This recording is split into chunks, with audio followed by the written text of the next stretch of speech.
গাছের পাতা জোরে পড়ছে সকিনার কান্দনে ওরে গিয়েছিল প্রাণের কাশেম কারবালার ময়দানে ওরে আশার বাসা ভাঙ্গা দিল আশার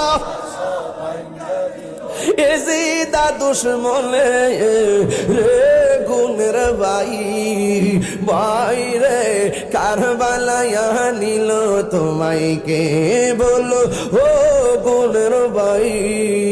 ভাই রে কারবালায়া নিল তোমায় কে জোরে জোরে কি আল্লাহু আকবার বলা যাবে না নাই নাই আলী আকবর দুনিয়াতে নাই 6 মাসের বাচ্চা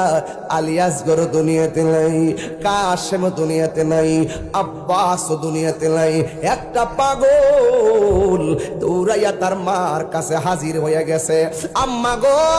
ও মা ওই কারবালার জমিনে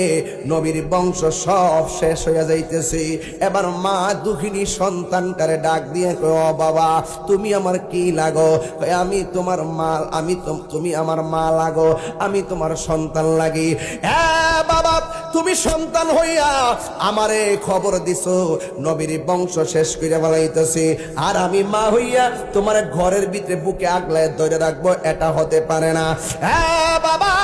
হাতের মধ্যে তলোয়ার লও তলোয়ারটা হাতে নিলেন নেওয়ার পরে মা ডাক দিয়া কয় হ্যাঁ ফুদ হুসাইন মাঠে যাওয়ার আগে তুই আগে মাঠে যাবি যাইয়া তুই হুসাইনের পক্ষে যুদ্ধ করবি আহলে বায়াতের পক্ষে যুদ্ধ করবি খবরদার আমি মা তোকে বলে দিচ্ছি ওই শত্রুর ভয়ে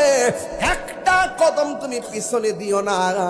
যদি তুমি একটা কদম পিছনে দাও তাইলে আমি মা দুঃখিনী হাসরের ময়দানে দুধের দাবি ছাড়বো না এখন কুরবানপুরের মানুষ জবানটা খুলে বলেন এই কসমটা কি সহজ নাকি অনেক কঠিন আরো জোরে কোন সহজ না কঠিন